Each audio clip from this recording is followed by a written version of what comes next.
প্রথমে আসার পরে মানুষ অনেকে হচ্ছে গিয়ে না বুঝতে পেরে একটা বাধা দেওয়ার চেষ্টা করেছিল।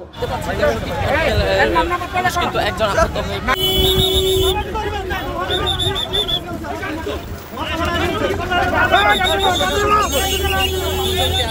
এখানে উনি ছোট ছোট শিশু বাচ্চাদের দিয়ে এতিমখানার নামে তার ধর্মীয় অনুভূতি চেষ্টা করেছেন।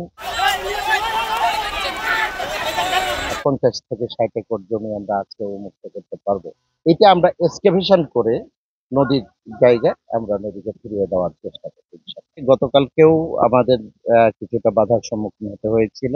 আজকেও অপ্রত্যাশিত ভাবে গতকাল কিন্তু বাধা এলেও সারাদিনে আমরা খুবই সুশৃঙ্খল পরিবেশে উচ্ছেদ অভিযান করে প্রায় 3 একর জায়গা অবমুক্ত করতে পেরেছিলাম।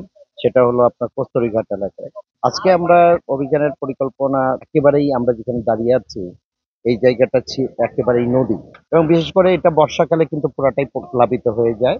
তো সেই জায়গাটা আপনার জয়নাল আতিকুর রহমান তিনি এটা ভরাট করেছেন। এখানে প্রায় 50 একর জায়গা ছিল এবং তার পক্ষের কিছু লোকজনকে দিয়ে উনি মানববন্ধন করেছেন আমরা যতটুকু জেনেছি এবং ছোট্ট ছোট্ট শিশু বাচ্চাদেরকে গলায় প্লেকার্ড দিয়ে উনি এটাকে চেষ্টা করেছেন। কেউ কেউ কাফনের কাপড় নিয়ে এসে শুয়ে পড়েছেন। ঢোকার পথে বড় বড় সব গাড়ি ট্রাক আমরা অনেক কষ্ট করে ঢুকেছি এখানে। ঢুকে তারপরেও বাধার সম্মুখীন হয়েছি। এখানে উনি ছোট ছোট শিশু বাচ্চাদের দিয়ে এতিমখানার নামে তার ধর্মীয় অনুভূতি চেষ্টা করেছেন। ওনার লোকজন কিছু ধাক্কাধাক্কিও করেছে আমাদেরকে। তো সব মিলে আমরা শেষ পর্যন্ত আইন শৃঙ্খলা বাহিনীর সহযোগিতায় আমাদের ডিআইডব্লিউ সমস্ত কর্মকর্তাগণ একেবারেই নির্ভীক ছিল। আমরা জানেন যে নদী উদ্ধারের ব্যাপারে আমাদের একটা গৌরবময় একটা ঐতিহ্য আছে, যেটা নিয়ে আমরা কখনোই আপোস করি না। আমরা এখানেও আজকে সেই কাজটি করেছি এবং আমরা নির্বিঘ্নে কাজটি করছি। সেনাবাহিনী, র্যাব, পুলিশ সবাই আছেন, আপনারা গণমাধ্যম কর্মীগণ আছেন। 50 থেকে 60 একর জমি আমরা আজকে মুক্ত করতে পারবো। এই সমস্ত উনি অনেক বৃক্ষরোপণ করেছেন, দিয়ে একটা ঢাল তৈরি করার চেষ্টা করছেন। এটা আমরা এক্সকাভেশন করে নদীর জায়গায় আমরা নদীকে ফিরিয়ে দেওয়ার চেষ্টা করছি।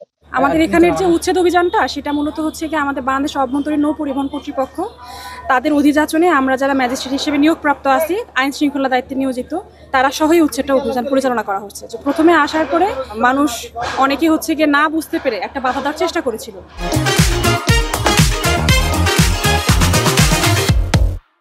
কিন্তু আল্লাহর রহমতে আমরা হচ্ছে কি এটা নিয়ে কথাবার্তা বলার পরে, বুঝিয়ে বলার পরে তারা বুঝতে পারছেন এবং ওখান থেকে সরে গেছেন।